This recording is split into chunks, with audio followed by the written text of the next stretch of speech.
14 cartoons influenced by factory life at the beginning of industrialization. At the beginning of industrialization, factories didn't just change work, they also changed cartoons. In this video, you'll discover 14 intriguing facts about animations influenced by factory life, including cartoons that satirized chaotic assembly lines, others that turned machines into uncontrollable villains, and animations where the worker becomes a piece of the system. At the time, audiences laughed at the exaggeration. Today, they notice the hidden social critique. It all begins with the cartoon that best translated the fear of automation and daily mechanical routine. Fact 1. Modern Invention. Released in 1937, Modern Inventions is the cartoon that best synthesizes the fascination and fear caused by industrial life at the beginning of modern mechanization. Starring Donald Duck, voiced by Clarence Nash, the short places the character inside an exhibition of revolutionary machines designed to make everyday life easier. The problem is that none of them works as promised. All of them exaggerate, fail, or put humans at risk. The central curiosity is that the cartoon uses humor to express real anxiety. In the 1930s, assembly lines and machines began to control the rhythm of work, not the other way around. In Modern Inventions, Donald tries to adapt, but ends up being thrown, crushed, submerged, and dehumanized by the very system that was supposed to serve him. He becomes part of the process, not its user. At the time, the audiences laughed at the confusion. Today, the reading is more unsettling. The cartoon anticipates the fear of losing autonomy in a world governed by gears, buttons, and speed. There is no human villain, only impersonal machine. This detail makes the film even more symbolic. The problem of industrialization is not intention, but excess. Modern Inventions opens this list because it translates, with surprising precision,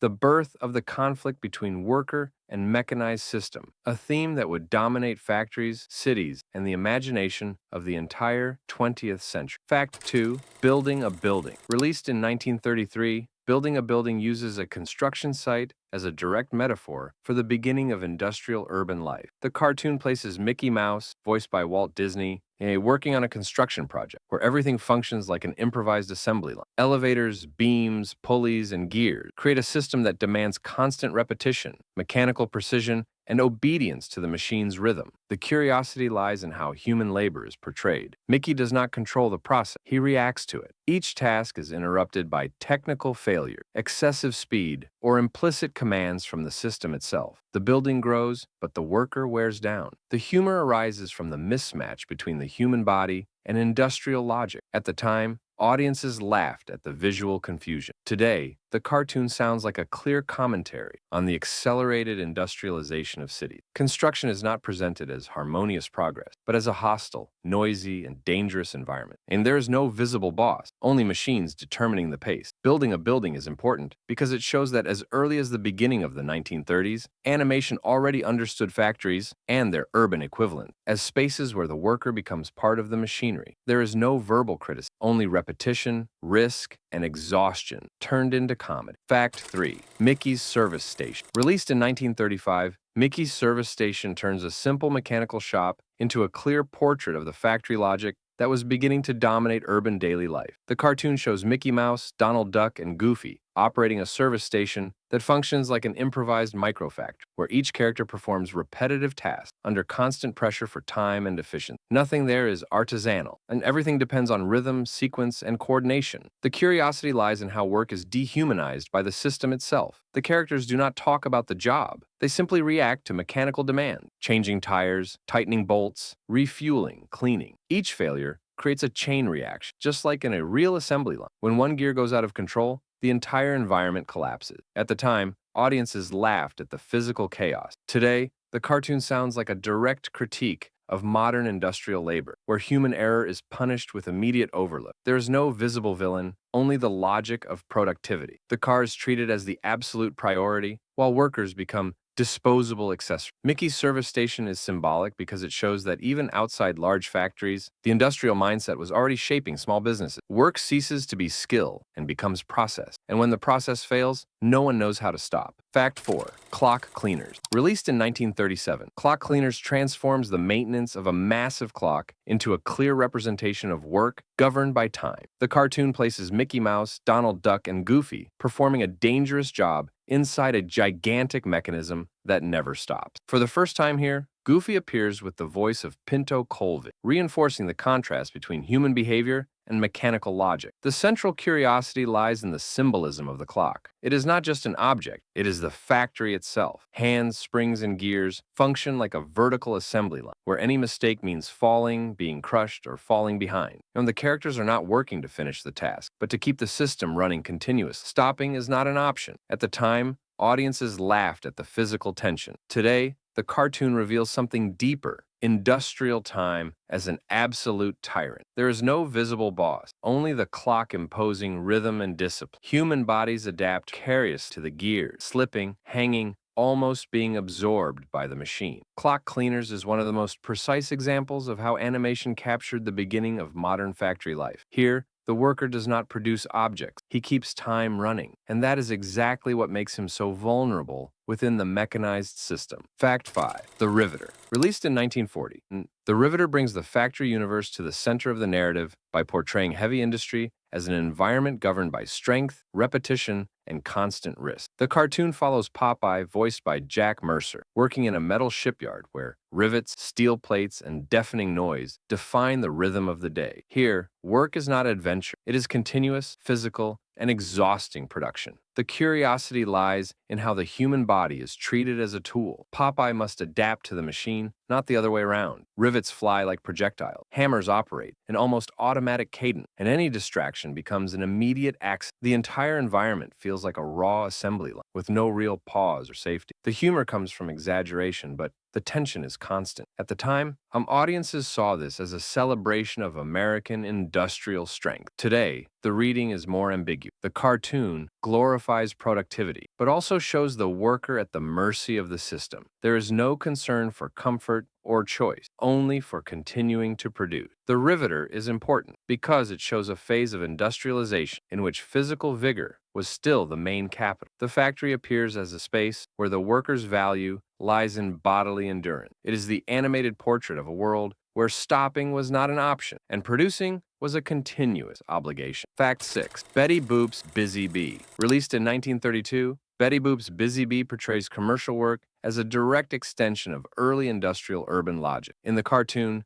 Betty Boop, voiced by Mae Questel, now works in a small business that functions like an informal production line, where serving customers quickly matters more than any human comfort. The space is cramped, noisy, and governed by constant repetition. The curiosity lies in how female labor is presented. Betty does not create. She only responds to incessant demand, trying to keep up with the pace imposed by the environment. The persistent customer turns service into continuous pursuit, eliminating any notion of pause or autonomy. As in real factories of the time, the problem is not a specific machine, but the uninterrupted flow of tasks. At the time, audiences laughed at the exaggerated insistence. Today, the cartoon reveals something closer to social criticism. Work appears as a tiring, poorly rewarded, and emotionally invasive experience. Betty has no control over space or time. She adapts or fails. Betty Boop's Busy Bee enters this list because it shows that the industrial mindset was not restricted to large factories. It was already shaping commerce, service work, and especially female labor, turning people into replaceable pieces of an accelerated productive system. Play Safe, 1936. Released in 1936 by Terry Toons, Play Safe blends childhood imagination with the looming danger of industrial modernity. The cartoon follows a young boy who dreams himself into a miniature railway where toy trains become massive, uncontrollable machines. What begins as playful curiosity quickly turns into a nightmare of steel, speed, and near disaster. The short reflects a growing cultural anxiety surrounding mechanized transportation during the early 20th century. Railroads were symbols of progress, but also of fatal accidents, industrial risk. In Play Safe, machinery is not evil, it is indifferent. The trains move with unstoppable force, dwarfing the human figure and reinforcing the imbalance between man and machine. Unlike purely comedic industrial cartoons, this episode carries a cautionary tone, and the message is explicit. Modern machines demand respect and awareness. For 1930s audiences, it worked as both entertainment and public safety reminder. Today, the short stands out for how directly it portrays industrial technology as overwhelming and potentially lethal, a reflection of an era still learning how to coexist safely with its own invention. Fact 8. The Mechanical Monster. Released in 1941, The Mechanical Monsters takes fear of industrialization to an almost literal level by turning machines into autonomous threats. The cartoon presents a city attacked by giant robots, mass-produced inside a subterranean factory that operates as a perfect assembly line, impersonal, silent, and continuous. Here, the factory is not a setting, it is the villain itself. The central curiosity lies in the inversion of roles. There are no visible human workers. Machines build machines, which then go out to dominate urban space. And this detail echoes a real fear from the beginning of industrialization. The idea that the system could continue without people, making human labor obsolete. The productive process no longer needs hands, only repetition and energy. At the time, audiences saw the cartoon as exaggerated science fiction. Today, the reading feels surprisingly modern. The animation anticipates the fear of total automation and loss of control over autonomous productive systems. There is no human error or moral failure, just cold efficiency taken to the extreme. The mechanical monsters enters this because it represents the symbolic peak of industrial anxiety. Here, the factory stops exploiting the worker and simply eliminates. It is industrialization imagined without people, fast, organized, and absolutely uncontrollable. Fact 9. Playful Pluto. Released in 1934, Playful Pluto uses industrial equipment as a direct source of danger and discomfort, revealing how the mechanized environment was already seen as hostile to human body. In the cartoon, technical work does not appear as organized progress, but as a set of unpredictable traps. Machines, levers, and mechanisms operate without margin for error, and any curiosity turns into an accident. The central curiosity lies in the role of the machine. It does not assist, guide, or wait. Industrial equipment exists to fulfill its function, regardless of who is in the way. The cartoon shows gears that trap, push, and drag, creating the sense that the work environment was not designed for people, but for brute efficiency. Humans must adapt quickly or suffer the consequence. At the time, the audiences laughed at exaggerated reactions and physical chaos. Today, the reading is clearer. It is a commentary on the lack of safety and predictability in early industrialized environments. There is no supervision or protection, only continuous motion. Playful Pluto enters this list because it translates a real fear from the beginning of factory life, that the machine does not recognize human limits. It has no malicious intent, but it also has no empathy. And that is exactly what makes it dangerous within the emerging industrial. Fact 10. The Mad Doctor. Released in 1933, The Mad Doctor transforms the scientific laboratory into a direct extension of the industrial factory. The cartoon presents an environment where bodies, machines, and experiments function like a grotesque production line. There is no individual care, and only repetitive processes, levers, gears, and symbolic conveyor belts that treat living beings as raw material. The central curiosity lies in the logic applied to the human body. The laboratory is not a space of discovery, but of assembly. Heads are removed, parts are swapped, and everything happens with the coldness of a mechanical workshop. This approach reflects a real fear at the beginning of industrialization. Science and mass production operating without clear ethical limits, guided solely by process efficiency. At the time, audiences viewed the cartoon as exaggerated comic horror. Today, it sounds like a direct critique of the dehumanization caused by the industrial mindset. The problem is not the villain himself, but the system he represents. Production without empathy, rhythm without pause, saying and transformation of the individual into a functional object. The Mad Doctor enters this list because it exposes one of the darkest sides of early factory life. Here, the factory does not produce goods. It produces modified bodies. It is industrialization taken to its symbolic extreme, where the human being stops being a worker and becomes a product of the system itself. Fact 11. Mickey's Fire Brigade. Released in 1935, Mickey's Fire Brigade presents organized urban labor as an industrial gear in full operation. The firehouse is not portrayed as a heroic space, but as a rigid system of functions, shifts, and automatic responses. Each character performs a specific task, almost without dialogue, obeying signals, alarms, and routines reminiscent of an assembly line. And the curiosity lies in how the cartoon transforms emergency into production. The fire becomes demand. The truck functions as a transport machine. Firefighters act as synchronized operators. When one link fails, the entire system collapses. Hoses tangle, ladders fall, rhythm is lost. The humor arises precisely from this breakdown of industrial flow. At the time,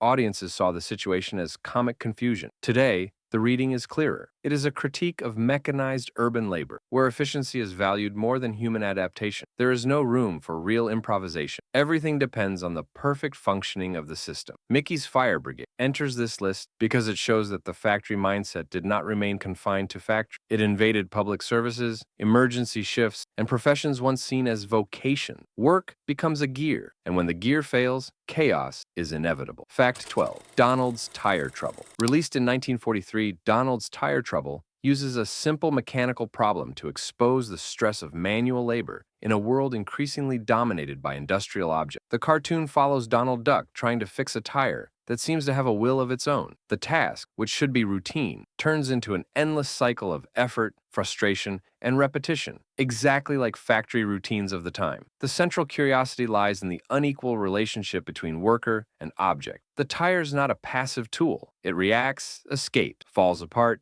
and imposes its own rhythm. Donald must constantly adapt, expending physical and emotional energy to perform an apparently simple job. Now, this struggle reflects the real experience of many workers who dealt with unpredictable machines without adequate training or margin for error. At the time, audiences laughed at exaggerated anger and explosive reaction. Today, the cartoon reveals something closer to social criticism. Manual labor appears as an exercise in psychological endurance, where failure does not come from lack of effort, but from the system itself. There is no pause, help, or elegant solution. Donald's tire trouble enters this list because it shows industrialization at its most individual level. There is no giant factory here, but the principle is the same. The worker struggles against mechanical logic, while the machine imposes silent rule. It is factory life reduced to one man, one object, and a fatigue that never resolved. Porky's Railroad, 1937. Released in 1937 by Warner Bros., Porky's Railroad places industrial ambition at the center of its chaos. The cartoon follows Porky Pig attempting to build and operate a small railroad, turning expansion and transportation into a frantic mechanical spectacle. What begins as a straightforward construction effort quickly spirals into malfunction, sabotage, and barely controlled momentum. The short reflects how railroads remained powerful symbols of industrial progress in the early 20th century. Steel tracks, locomotives, and heavy machinery dominate the screen, dwarfing characters and reinforcing the scale of mechanized infrastructure. Productivity appears urgent, but organization is fragile. Systems break down as quickly as they are assembled. Unlike propaganda-driven wartime cartoons, the Porky's Railroad focuses on the instability of industrial ambition itself. The machinery feels oversized and unpredictable, suggesting that growth and expansion come with constant risk. While remembered mainly as slapstick comedy, the episode quietly captures a recurring theme of the 1930s, progress moving faster than human control. It stands as another example of how early animation used industrial settings, not just for laughs, but to stage tension between man and machine.